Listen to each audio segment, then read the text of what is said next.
Good morning, everyone. I hope you're having a wonderful day. It's Friday, March 11th, 2022. And this week, we're talking about the Apple event that happened on Tuesday because there's so many things to talk about. We're just going to jump right into it. I am your host, Luke Filipovich, writer for iMore, joined as always by my wonderful co-host, Karen Freeman, iMore contributor. How you doing, Karen? Hi, good. How are you? Not too bad. And our news editor at iMore, Stephen Warwick. How you doing, Stephen? Hello, I am well, thank you. And joined today by special guest, iMore writer, Brian Wolf. Thank you so much for joining us, Brian. We're happy to have you here. You finally invited me. It took a while, but we got him.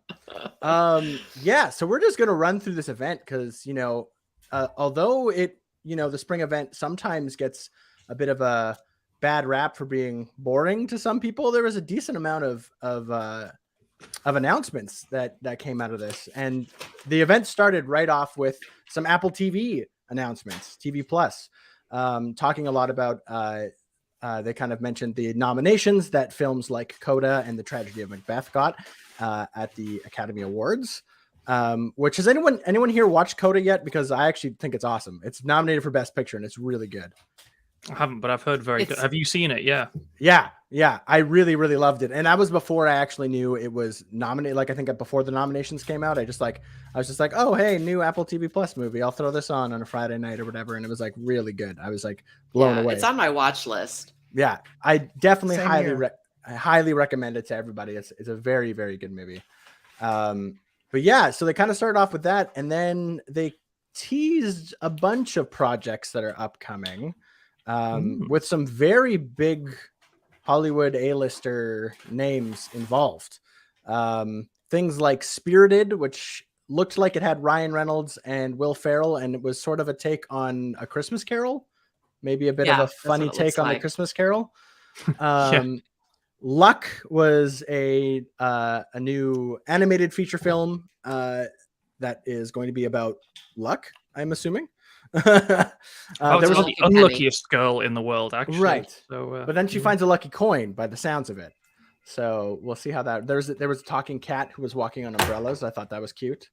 And then Argyle is like a spy thriller based on a book that's featuring like a bunch of stars. Notably, who they showed were Henry Cavill and Dua Lipa. Which, as someone who has major crushes on both those people, that's pretty much an automatic check out how for can me. you not? What a dream! How adorable are they? Yeah, that was like the thing I noticed watching it was like a big montage teaser trailer, and I was just thinking how many big A-list celebrity names they had. They just keep pumping them out. Like Ryan Reynolds was in there, I think, as well. Tom Dua Lipa, Henry Cavill, exactly. Yeah. It's just so cool. Mm-hmm. So I feel like if anyone's worried about Apple TV Plus going anywhere, it certainly seems like Apple has no plans for it to be going anywhere. Content will be coming out for that for the foreseeable future, I think. Especially if you like sports. Yeah, Stephen, why don't you tell us about the sports announcement that kind of was out of the outfield, you might say. I think that's a baseball reference, but being British, out of left field. The term is out of left field. Left field. But is left field a baseball thing? See, I don't know baseball either. That's why I said outfield. Yes, it is. Oh, okay. We've just lost our entire baseball. We've just lost our entire baseball listenership. In the first territory. Yeah, but yes, Apple has announced a brand new deal with Major League Baseball to stream, I believe, 2 live games every Friday on it's a new Apple TV Friday Night Baseball. 2 live games every Friday with its own exclusive pre-shows, post-game analysis, hosting, all of that good stuff. On-demand content, so you'll be able to just jump on Apple TV Plus and watch on-demand stuff. And then there's also a 24/7 like linear programming, so there will be studio shows and chat shows and classic games and throwbacks and highlights and all of this stuff. And it sounds like really quite a big investment. Apple's paying, I've reported something in the region of $87 million a year. Oh, and it's a 7-year deal, so that's almost like $600 million. There's a couple of opt-outs in the contract if it doesn't work out kind of the first or second year. But yes, this is a really exciting... We've heard a lot about Apple doing live sports in some capacity on TV Plus. We'd heard more probably about the NFL than baseball, but yeah, they finally cracked it, and there's going to be a baseball season too, which is also exciting for Apple's baseball deal. Yeah, I liked how when they announced it, I was like, but baseball's not even happening right now. There's like a labor dispute, or and then of course, a day or two later, not saying Apple had anything to do with it, because I'm sure that they actually didn't. But hilariously enough, the baseball season has now been saved, as people like to put it. So is Brian or Karen, being the Americans, are either of you baseball fans or not? It's not really your thing. No, but just being American growing up, I mean, I had to play baseball in gym class and stuff, so I know the basic terminology, but that's about the extent of it for me. It just brings us closer to the football season once it begins. It's a very slow-moving sport. That's fair. I've always enjoyed. We have like a very small, in my city, we have a very small local baseball team. It's from like some really tiny minor league. I can't even remember what the league's called. But I enjoy going to the games. But like watching baseball is usually not really my thing. I feel like it is a little unexciting to me, especially since this big sport up here to watch is hockey. And hockey's very exciting sport, at least in my opinion. Lots of things going on. So, but it's cool that Apple's getting into sports, because we were talking about before the show started about how like it's kind of hard to watch sports without cable, especially as somebody who doesn't have cable. Like I find the lack of sports, easy access to any sort of real streaming that makes sense, is really, really hard because of all the local like blackouts that happen. Right. So like theoretically, if we're talking NHL, for me, I can, subscribe to NHL Center Ice. But I can't watch my own Winnipeg Jets hockey games because that's my local market and they want me to watch it on TV, but I don't have TV.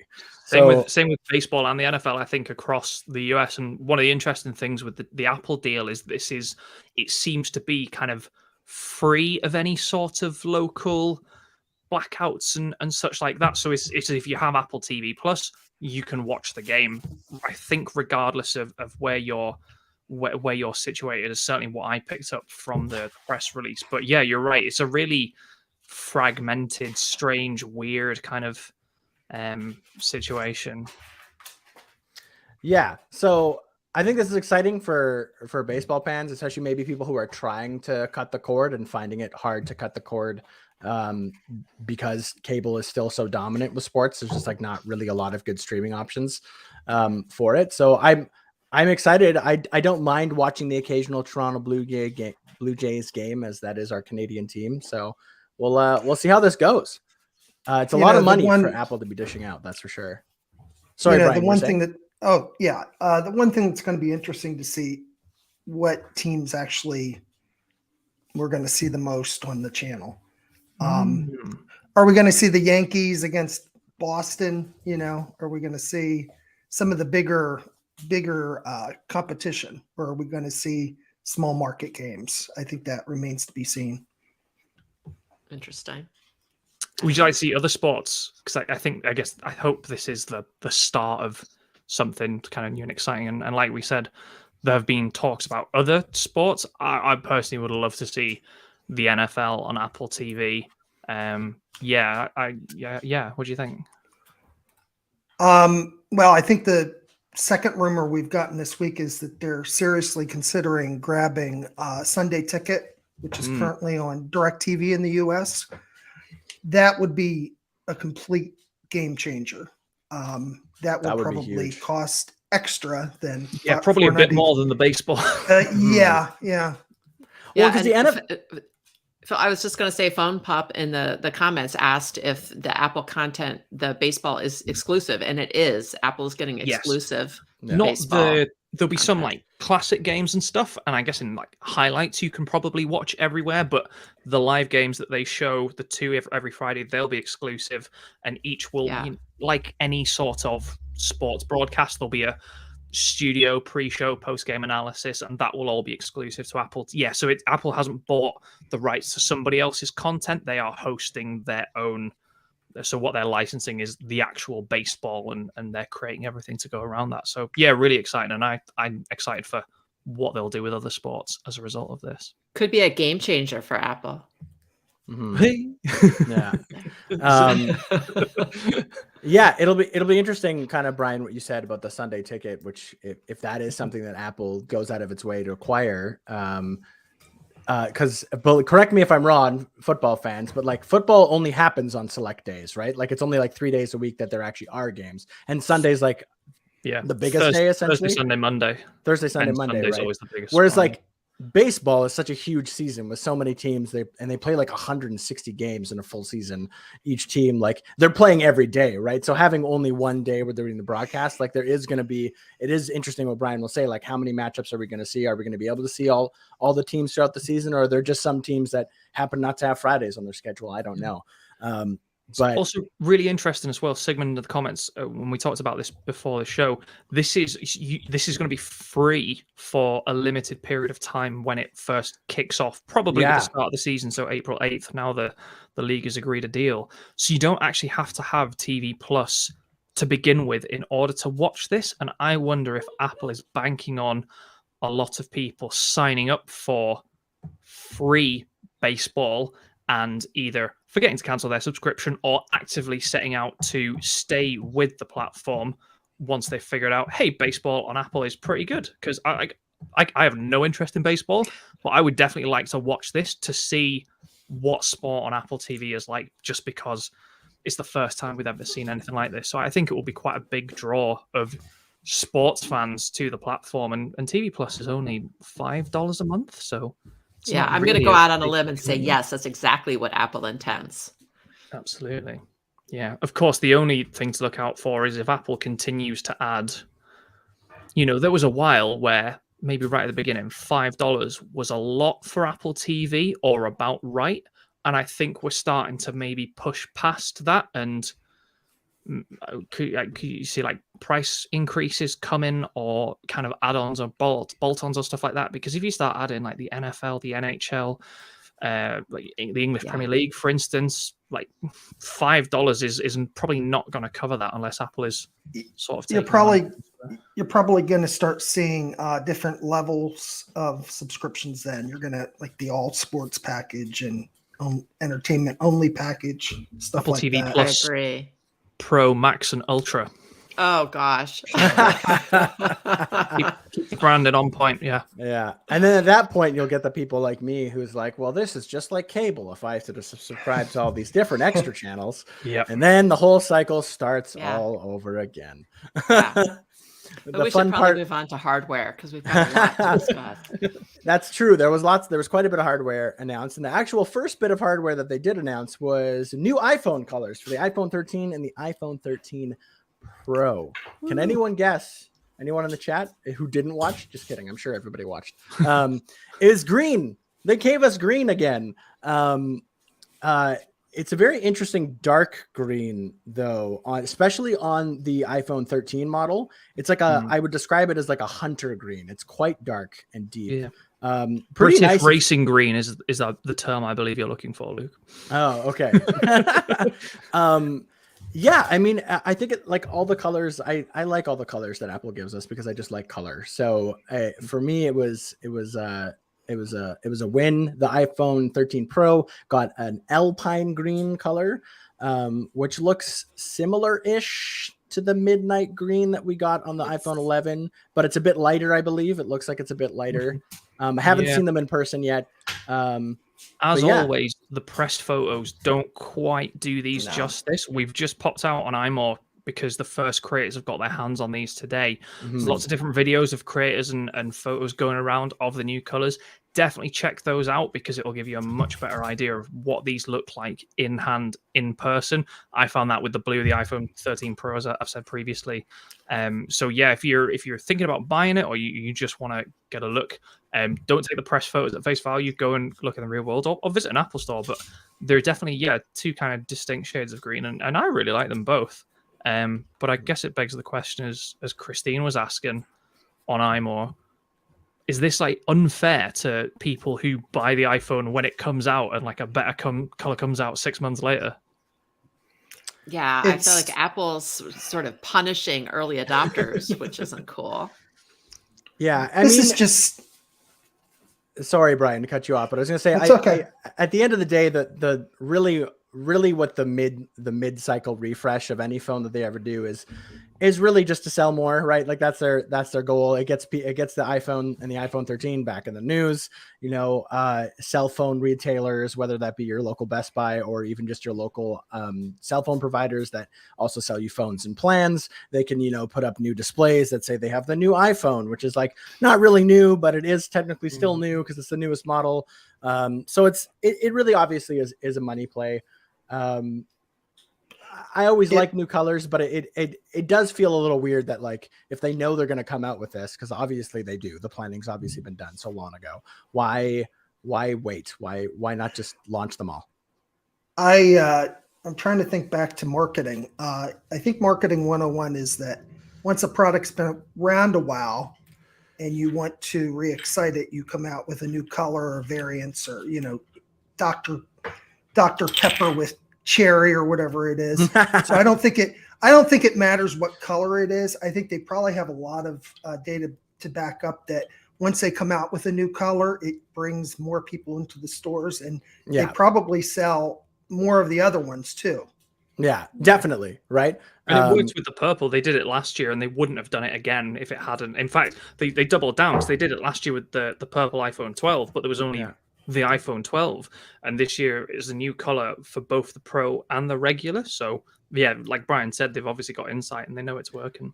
Yeah, totally. And I mean, we always kind of, we always joke or say on the show that Apple doesn't give us enough Pro colors. So at least this is some way for new Pro colors to come to iPhone devices. We got the Pro colors just at the wrong time. So I still think so you can order those phones today. They hilariously enough, they won't come out until March 18th. Which I don't understand. Like St. Patrick's Day is a day before. Just make them come out the day before. Oh, is that why? I saw so many people saying, "Oh, is it not the 17th?" And I was like, "Why would they do it on a third?" That makes sense now. Sorry, that's sheer ignorance from me. I don't cotton onto that at all. I mean, obviously they're not going to change all their plans just because of a kind of like pseudo holiday celebration. But especially over here in the U.S. But over here, I'm not even in the US, but either way, point being over here in North America. But yeah, moving on, hilariously enough, they went on to talk about the A15 chip for a little bit before then getting into the meat of the announcement, which was there is now a new iPhone SE, as we were expecting. For a second there, they kind of made us think that they weren't going to talk about it because they were like, moving on from iPhone, let's talk about the A15 chip. And specifically, they said moving on to Apple Silicon. Yeah. And then they went back to the iPhone, which it's a really boring bit of inside baseball, but they're referring to the iPhone chips now as Apple Silicon, where previously Apple Silicon was like specifically for the new Apple chips that were going in the Mac. Is kind of interesting. But yeah, that totally threw me. Like I was covering the event as it happened. Apple Silicon. I was like, cool, we're onto the Mac. I was like, there's a new iPhone SE. I think what? all of us in the iMore Slack channel had a bit of a gasp when we were like, oh my goodness, is there no iPhone SE? That was the one we were all so sure about. Like everybody was so sure about it forever. But no, they did bring it back around to the iPhone SE because the A15 chip is now in the iPhone SE and it is the new processor as we were expecting, which means it has the same processor as your fancy iPhone 13 does, which is great. And we could have waited, Luke. We could have waited on this one too. We could have waited a few months and spent a lot less money. Yeah, that's true. Luke is milking the A15 because there's nothing else exciting about this phone. Yeah, I mean the 5G. iPhone, as we've talked about before, the iPhone SE isn't really meant for us or even a lot of people. It's really meant for people who like the old form factor. They keep a lot of people do. We've talked about this before, but potentially people who just aren't as tech inclined who go, need a new phone and they're like, I want one that's like the last one, but just better. This is an upgrade now. If you have an iPhone 7 or an 8 and you love the form factor, the iPhone SE3 is more powerful. It'll do you a little better. It'll last a little longer. And it has 5G capability. And it does have better battery life, which supporting the A15 and 5G is quite impressive. But yeah, they didn't even. They renamed the colors, but the colors are the same as the old ones. Like I just can't get myself going. It just. Yeah, but ultimately, it's not for us, right? It's not a phone. Yeah, if you watch the Apple event live, like you probably don't buy the iPhone SE. I think is the. Yeah, but don't you think they could put a little more thought into it? Throw those people a purple iPhone SE. Bring back the 5C colors. That's what I wanted to see. What about do you think the price change? I know it's only $30. That was annoying because it put it over the $400 threshold. It is quite a strong, it's psychological marker, isn't it? Like the difference between paying $399 and $429. I was really surprised by that because I feel like that $399 price point is such a good sweet spot. Like there's lots of more budget Android phones that fall around that $400 price point as well.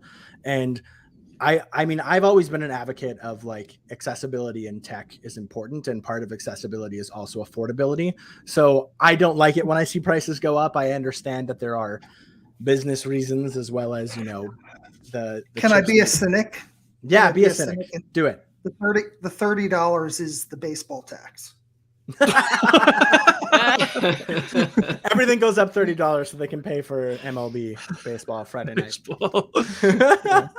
No. But it does like it's a fair point, and Brian, I think you did some work on this on the site this week about how this pushes this up towards the existing iPhones that aren't the iPhone 13. So you're not just saying, oh, should I buy the iPhone SE or a cheap Android version? You're also thinking, do I push the boat out a little bit further and get the iPhone 11 or the iPhone 12, which are still really, really capable phones in a decent price bracket.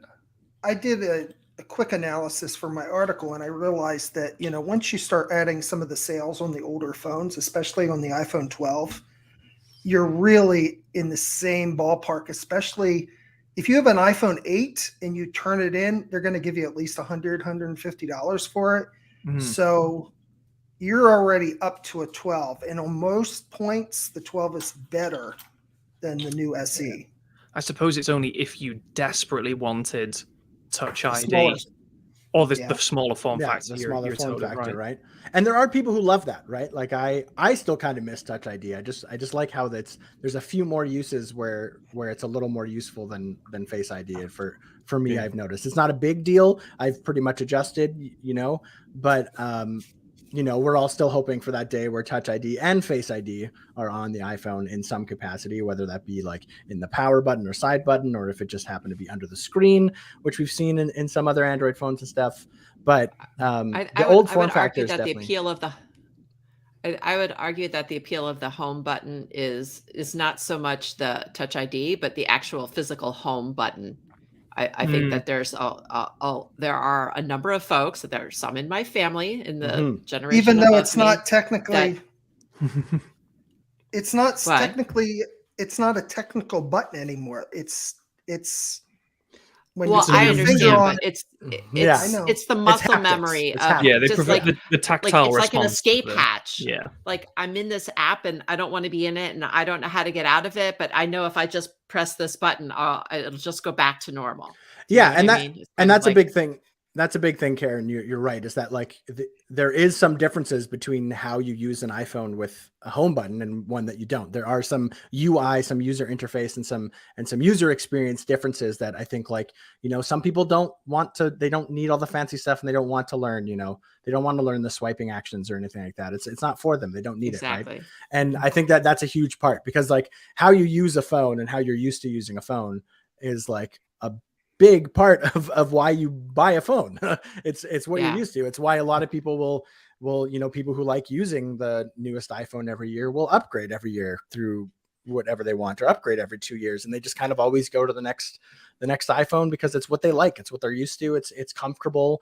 They don't have to think about using their phone. It's not like there's any worry moments that they don't know how to do something. It's just like kind of automatic, right? We definitely have that in a lot. Some people have that in their brains. We're a bit habitual creatures like that, for sure. Yeah. And frankly, my mom will buy a new phone based on whether it will fit her case. because she bought a Totally. custom case with like Yeah. her picture of her dogs on the back, and she will keep buying phones to fit in that case until she can't any longer. I'm not kidding you. That'll be the first question she'll ask. Will this phone fit in my case? But yeah, I definitely think the two iPhones were the least exciting part of the whole. Yeah. The whole Which thing. I mean, we were expecting, right? We didn't, it's not like this is the new iPhone 14. We know that's coming in September. we know that's coming in September. We don't know. So when it comes to phones, we know that, nothing exciting is really going to happen until the fall. But something exciting that did happen was Apple did announce a brand new M1 chip, because they still are finding names that all mean the same thing almost to make it. But they announced the M1 Ultra, which, by standards of the other chips looks huge. It's like essentially sort of like two M1 Max chips that they like welded together. Yeah, literally. It's actually kind of cool. It's a problem that chip makers have been trying to solve for ages. This kind of unified, like you take two chips and you create this unified architecture. It can share the memory and all that stuff. So yeah, it is literally double the size of the M1 Max. Yes. And yeah, the performance. Obviously, it's all relative, and I'm sure Apple is very selective about which chips and which applications it tests and benchmarks for rivals and competitors. So it can create those graphs where, Apple said we can deliver 90% of the same power that this Intel chip does, but using 100 watts less energy. Or we can deliver this graphics performance, but this, efficiency saving. But yeah, it looks pretty incredible, to be honest. Yeah, it's definitely a technological feat, and like it's always just reminds me of how much it isn't for me. Like I am not a pro who needs something that powerful, in my devices. Like I have the M1 iMac, and it is plenty powerful for me. It does everything I need to do, and I've never even seen it stutter when I've done anything. And like Brian, you have the M1 Pro in a MacBook Pro. And have you ever found that it's struggling at any point? No, and I had the 13-inch MacBook Pro with just the M1, and the two differences, I guess there is technically a significant difference, but both of them are fast. But I'm not the one that looks into the benchmarks. It's fast. Period. Yeah, the M1 Ultra looks really cool. It's apparently even better than the M1 Max. It's better than any chip we've ever seen before, according to Apple, of course. It's better than the Mac Pro, the most powerful was the most powerful Mac that Apple sold, the Mac Pro. That it benchmarked is like 25% faster in the multi-core scores in the Ultra compared to the biggest Intel Xeon you could have got in a Mac Pro for like $2,000 more. Yeah. Mac Pro is an embarrassment at this point. And then we find out today we might not get the new one till next year. Yeah, that's I'm very suspicious of that rumor. We could touch on that later if you want, but Apple, that was actually one of the things Apple teased, was like, oh hey, we've changed all of the Macs in our lineup except the Mac Pro, but that's for another time, which I think is probably the first time Apple has like hinted publicly that it is gonna upgrade a product or do something, which was pretty neat. Yeah, I think it proves that Apple loves the rumor mills and the rumor sites like ours, because they're totally stoking it by just tossing out that little gem at the end there. Yeah, I mean, when they, at the very end of the event, they did mention that a Mac Pro was the last Mac that they have yet to sort of transfer over to their new their in-house chips, the M chips or whatever you want to call them, the Apple Silicon, and that's an interesting tidbit for them to throw out, because there are still some computers that maybe we thought we might get replacements for, but it sounds like the new computer that they did announce at the event is what they're trying to get people to buy. But before we talk about that, I'll give you a little bit of a break, and we'll let Karen tell us about some of our friends. Yes. Have you ever hit a technical snafu shopping online? Has filling out payment field given you a headache? Has a mobile banking app even been down when you wanted to use it? Capital One believes everyone deserves better banking. This means easier access to their money and more security. That's why Capital One is investing in machine learning. Machine learning allows Capital One to do things like fight fraud with random forests. Models quickly detect suspicious activity and make it faster to alert federal investigators. Identify how mobile app outages happen with causal models. Keeping our mobile app up and running doesn't happen by accident. Anomaly detection and incident response help determine why app outages happen so engineers can quickly remedy them. Speed up online shopping with machine learning at the edge. Make shopping with virtual card numbers smoother and more secure. This technology is based on logistic regression models and running inference in the browser. It identifies payment fields, which helps make using virtual card numbers easier and faster. The potential of machine learning is so big. See how Capital One is using machine learning to create the future of banking. Search machine learning at Capital One. Capital One, what's in your wallet? Thank you, Karen. And thank you, Capital One, for sponsoring us. All right. So we heard a lot about the M1 Ultra. They talked about how powerful it was, how great the CPU performance was, how great the GPU performance was, how fast it was compared to various other devices or other chips. And then they throw us a brand new Mac called the Mac Studio, which kind of looks like two Mac Minis stacked on top of each other. It's a little box. Pretty much, yeah. It's a little box. It's like a little nice, cute little box. That's the same width and length. It's the same like square shape that the Mac Mini is, but it's much taller because there's obviously much more going on in it. And it has two configurations in terms of chips. It has a M1 Max, so you can get a version with an M1 Max chip or a version with the new M1 Ultra chip in it. This was an interesting announcement because it kind of I don't know. I don't know if we were necessarily expecting it. Like we'd sort of heard about, a Mac Mini that maybe had the M1 Pro or the M1 Max in it as sort of like a souped up Mac Mini, but we kind of got this, and it's the first really brand new Mac that Apple's launched in a while. Yeah, we were actually expecting, we talked about it in the run up to the event. We'd heard so much more about M2, so like the second generation of Apple Silicon that wouldn't be as powerful probably as the M1 Pro and the M1 Max, but it may be more efficient. And then, yeah, all of a sudden was like, Apple said, hey, we made another chip and here's a brand new Mac. Because again, we were expecting M2 in like a boring MacBook Pro or like a MacBook Air. And yeah, the Mac Studio is completely different. It's funny, that extra real estate, the space is all cooling. Just to power the new chips, which I thought was pretty mental. It's good. Yeah, I mean, once again, like this is not for me. I don't need an M1 Max. I don't need an M1 Ultra. I don't need to. The starting price of the lowest configuration is $2,000, and that's literally just for the computer because you have to remember that no display. Yeah, this is an independent computer, right? There's no display. I was gonna say there's no speakers. Technically, there is one. It's very small and it's very, very bad. I would love to hear the speakers on. Yeah, the I mean the Mac M1, the Mac Mini also has a speaker. I don't know if anyone's ever tried to use it for anything, but it technically has a speaker.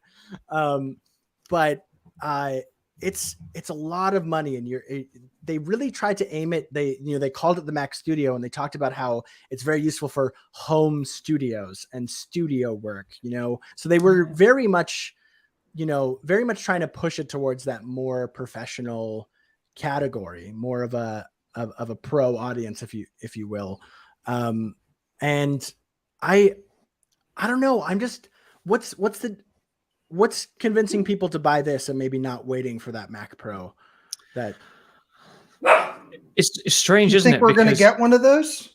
You still think we're going to get one? Possibly. Apple didn't allude to it, like the Mac Pro, but that's because there isn't a 27-inch Mac so they said specifically, they were very deliberate. They said the one thing we have left to replace is the Mac Pro. Yeah. But they've discontinued the 27-inch iMac. That's probably the most interesting thing I think about this whole Mac Studio announcement. So it comes with the studio display, which I'm sure we can talk about as well. And Apple really deliberately throughout the event talked about this as being a direct replacement to the 27-inch iMac. And even if you look, I mean, just to give you an idea of the performance, Apple in the press release, it compares the performance directly to the 27-inch iMac. So even the M1 Max, which is the cheaper, lower config, 2.5 times faster CPU, 50% faster CPU performance than the Mac Pro with the Xeon, 3.4 times faster graphics than the 27-inch iMac, 7.5 times faster than the 27-inch iMac when encoding video. And that's not even the M1 Ultra, the spicier version, which is 3.8 times faster CPU performance, 60% faster performance than the 28-core Mac Pro. So this is a huge leap in performance. And at the same time, Apple very quietly discontinued the 27-inch iMac, but they're so different in price, especially when, like we said, you buy this Mac Studio, you also have to account for a display. And if you're using a Mac Studio that can power 16 streams of 8K ProRes video, you're going to need a very, very powerful display to go with that. So, like, in terms of pricing, it just doesn't add up really. But yeah, there's an awful lot going on. That was my. Go on, Brian. I was just going to say, Stephen, you're like an encyclopedia. It's just awesome that you know all this stuff. I'm just reading it off the press release. Don't worry. It's because it comes with the studio display, which is a 27-inch 5K. Sorry, it doesn't come with. It was announced alongside the 27-inch studio display, 5K Retina display, and they were very much positioned as companion devices, although you could use either with both. Go on, Brian. What do you guys think that, and I know the first thing Luke's going to say, but the price, and I agree, but maybe it does seem more like the 27-inch iMac if you as a buyer are going into it assuming you're also going to buy the very expensive monitor that they released at the same time. Yeah, I mean, I think that's what it comes down. Like, I know Brian said I was just going to say this, but like, it's weird to me that they would discontinue the 27-inch iMac, because I think, first of all, I think that device has been around for 12 years. It's been around for a long time. It is a form factor and a size that a lot of people love. I feel like to me, at least, this is just observational, but it always seemed more popular than the 21.5 inch back when it was that. It seemed like that was the better one to get. It also was usually like about as powerful as the current MacBook Pro ish, which I suppose you can say that, like, I mean, the Mac Studio definitely is. It probably is even a little more so. But like, probably around $2,000 ish, if they gave us an all-in-one, is probably like the price you'd be looking for, like around there, maybe a little bit more or whatever. But this is $2,000 just for the computer. And then if you want that beautiful 27-inch 5K Retina display, which was already on the 27-inch iMac already, now you're paying an extra $1,600. Yeah, it is. The thing with the iMac that was so appealing is that if you compared it to the MacBook Pro, for the similar stats, you'd pay less, or for the same price, you get more power for your money. So, but we're forgetting. I'm sorry. Go ahead. Go ahead, Brian. I was just going to say, but we are forgetting that there isn't a 21-inch iMac. They did increase the size to 24-inch, so maybe they just decided that's the happy medium. Well, there is still a rumor that there will be a 27-inch iMac Pro. Well, we're hearing lots of different murmurings about WWDC and things coming later this year, or maybe even next year. So there are rumors still of a 27-inch iMac Pro, which would be a larger version of the current iMac, probably with one of these more powerful Apple Silicon chips. But we're also hearing that there might be a cheaper version of the Studio display, which again is exciting. I think, I don't know, it was definitely a surprise. It was one of those things we didn't really hear about the Mac Studio until very, very close to the event. We'd heard maybe last year that Apple had a Mac Pro planned that was half the size of the current model, and I wonder if this is maybe that. and that just got lost in the kind of translation. But I think it's really interesting because, like you said, with the price, it's no substitute, but also that form factor, having an all-in-one computer is really important to some people, especially with limited workspace or, trying to keep clutter to a minimum. It's a big difference having an all-in-one screen and a very large, because it is still a 27-inch display, and a desktop computer that is the size of the Mac Mini, but twice as high. It does make a difference to folks. Yeah, it's hard. I know we still are hearing rumors about potential iMacs down the line, but it's just, they were pushing so hard in this event several times where they were comparing this specifically to the 27-inch iMac. And then they gave us that little nugget at the end where they said the only computer they have left to upgrade is the Mac Pro. And that, like, all that together really makes me wonder, like, maybe they're just done. Maybe they've decided to discontinue that, and they figure, the 24-inch iMac is going to be good enough for a lot of people who wanted that all-in-one anyways. And if you want the more power, and you want the really fancy display and you have the money for it, like, go with the Studio. I feel like, Steven said in the comments that it seems a much more reasonable entry, a replacement for the iMac Pro that's been discontinued for a while now. But that, that did start at around, I think, like 3,600, I believe, or something like that, which is about what this would start at if you bought both the Studio and the Studio Display, both the lowest configurations. Yeah, they both make the two. They both make sense, kind of standalone. The Mac Studio and the iMac that we currently have. The problem is there's such a huge gap between the two of them. Like you said, you're either paying Luke, I don't know off the top of my head, what does the iMac retail at, the M1? What does that start around? Is it about 1,200, 1,300?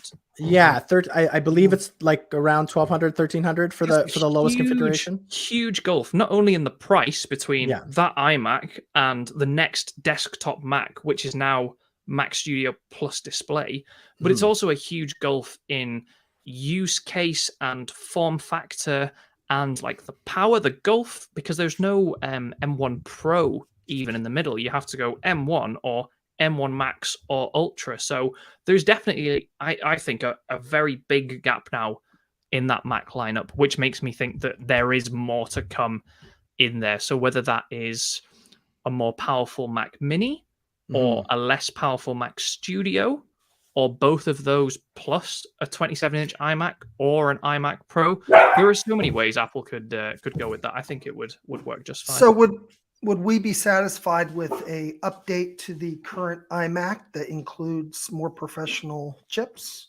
maybe coming out, or better? Yeah, I was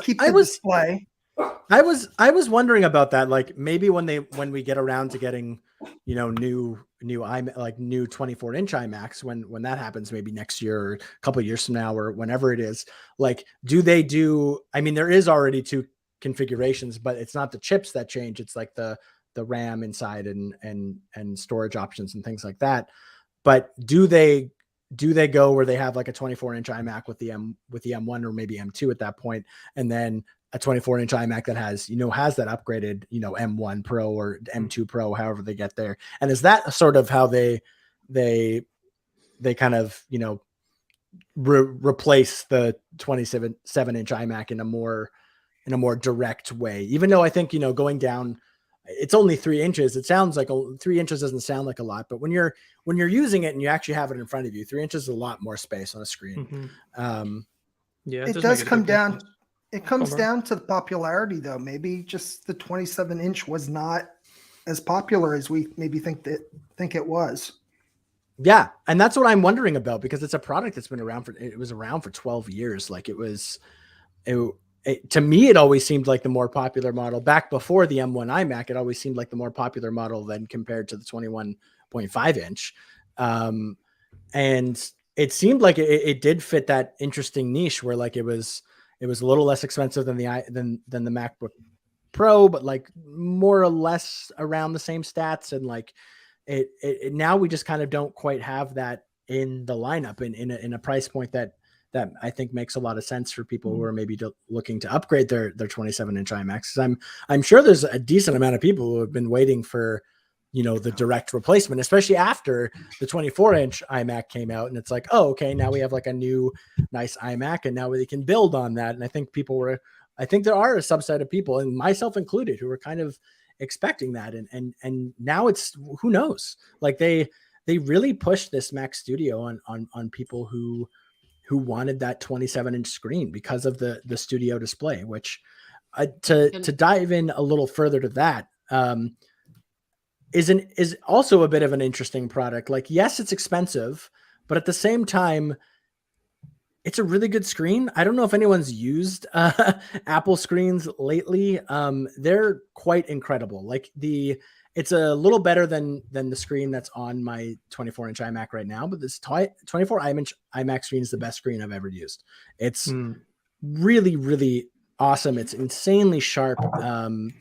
This is only 4.5K rather than 5K that the Studio Display would be, and obviously it's only 24 inches. But like, I don't actually think the price for the display is all that outrageous. It's obviously a bit higher than you can get some comparable things for a little less, but for the quality of the display, I actually don't think 1600's too insane. Obviously, it's, for people who are not looking to spend that much, there's lots of other options out there. But especially when you pair it with the iPad Air instead of a Mac Studio or something like that, because the new iPad Air will power the whole display, or even the Pro Display XDR. So yeah. So one thing we haven't really talked about is who the target audience is for the Studio, and I think it's actually going to be a pretty small audience. And when we say that it's aimed at professionals or it's aimed at pros, we're talking about a very specific kind of professional, not professional tech writers like us, not professional people who work in an office and wear suits, executives or lawyers or whatever, not even professional like software developers. I think it's specifically aimed at creators, photographers, videographers, graphic artists, people who use extremely and have extremely intense computational workloads, shall we say. So I think it's a pretty music small too. market. Yeah. Music, absolutely. Music, film, all those kinds of things. Yeah. And it makes you wonder, like, where's the niche inside that market already that might be being served by, more of a Mac Pro type device. Right. Because, and it makes you, I agree. It seems like a small sliver. I don't know. And it seems like they're trying to be like, by offering the M1 Max version and the M1 Ultra version, it kind of seems like they're trying to be like, they're trying to sort of fit it into a bigger hole than I think it actually fills. I don't know. So it's an interesting choice. So we're, I guess, leaning towards that there is something out there between the 24-inch iMac and the current Mac Studio. Yeah, there has to be. Like, it just doesn't make any sense with the price gap, the form factor difference, and I think the processing as well. There's just too big a hole there not to be. Yeah. Are we gonna talk about another Apple product they might have almost killed last week? The 11-inch iPad Pro. Yeah, I just realized that we kind of skipped over the iPad Air in this entire discussion. So we're going to bounce back a little bit. Before they started talking about the Mac Studio and Studio Display, they did launch the iPad Air 5 finally, which has gone, like, I guess it's been 2 years roughly since the last refresh, about a year and a half, I guess, since it was late 2020 when the iPad Air 4 was announced. And there's not a ton of differences, but the biggest difference to what Brian's alluding to is it has an M1 chip inside of it. Yeah. Which was very surprising. One surprising thing, yeah. Because we'd heard A15 and 5G, much like the iPhone SE, and A15 made sense because the last one got the A13 chip. Yeah. Like the iPhone. Yeah. And then all of a sudden they were like, oh yeah, here's the M1 chip. And now you're thinking, well, this does almost everything, if not everything, the 11-inch iPad Pro. I can't think of a single. Well, now it's like the only motion and LiDAR are the only thing that separates essentially the iPad Air 5 and like the 11-inch iPad Pro is ProMotion, which don't get me wrong, is very great. And like the LiDAR and the triple and the camera array. Face ID too. And Face ID, right? There is Touch ID on the which iPad is, Air and that's 5. debatable whether that's better or worse than Touch Yeah, ID. that's more of a personal preference almost at this point, to be honest. So, to me, Brian was alluding to this, but like, Brian, do you think that they maybe, when they go to refresh the iPad Pro, they're getting rid of the 11-inch?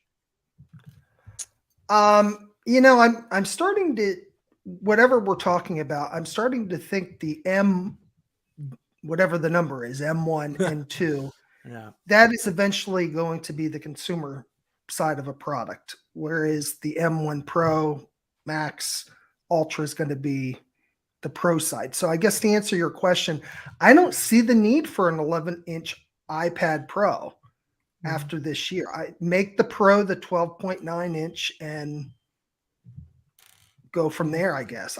Who knows? I mean, that was a surprise how close they are.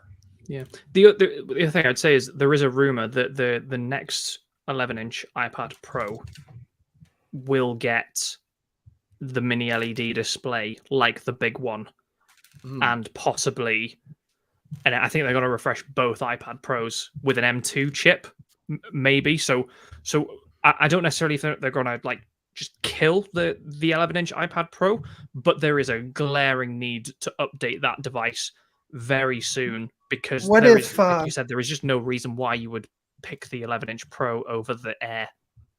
Now it's got the M1 chip. It's got a new front-facing camera, 12 megapixels. It's got 5G.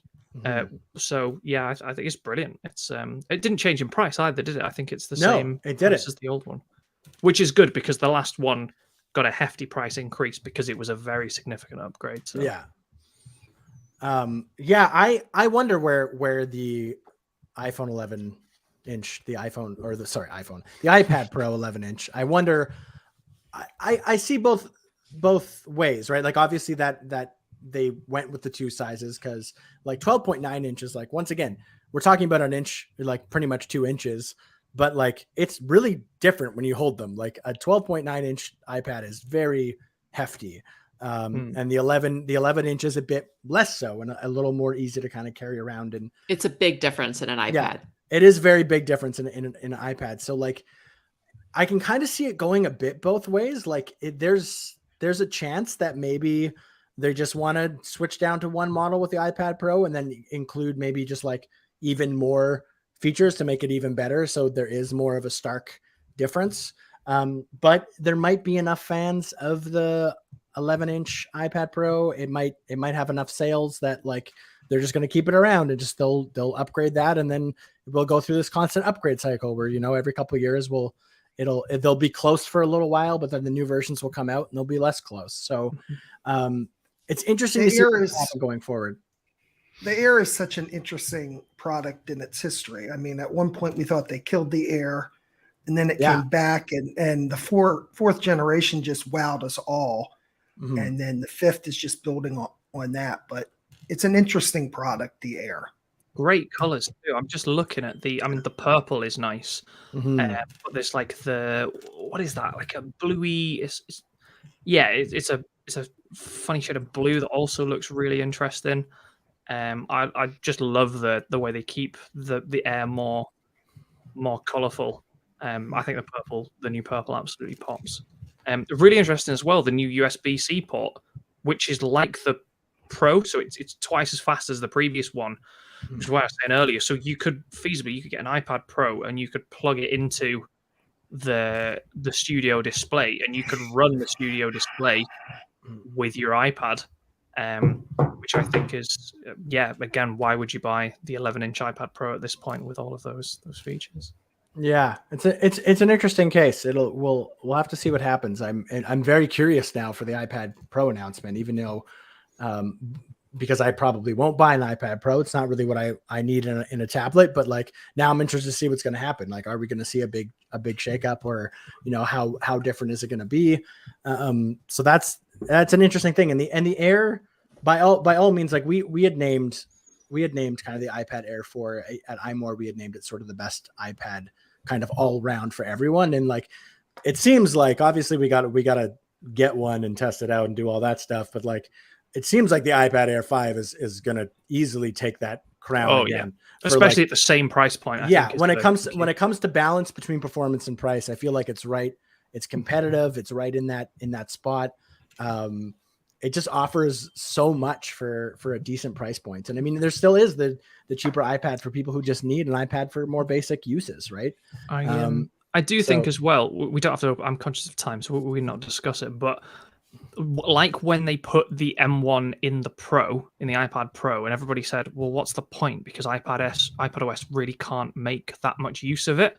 Mm-hmm. Doing it with the Air as well, I think we're at a really clear stage now where iPadOS needs to improve significantly so that people can make more use of this. There's no point putting the M1 chip inside the iPad Air if it's just to run, like, swap between Netflix and emails and the occasional spreadsheet. There needs to be real-term gains in terms of what kind of pro-intensive apps that you can.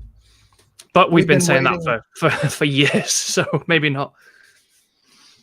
And Stephen points out in the comments that the Air is actually just USB-C or USB 3.1, whereas Thunderbolt is on iPad Pro. So the iPad Pro can take advantage of that. Oh, of course. Did I say they were the same? I'm so sorry.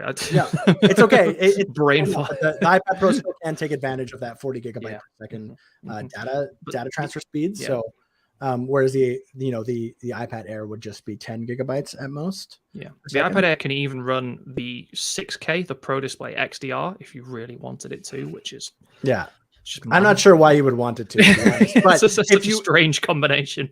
It's certainly out there. There's a $200 price difference between the Air and the Pro. Is that correct? That sounds yes. Yeah. So should we go around the room and say our favorite? Before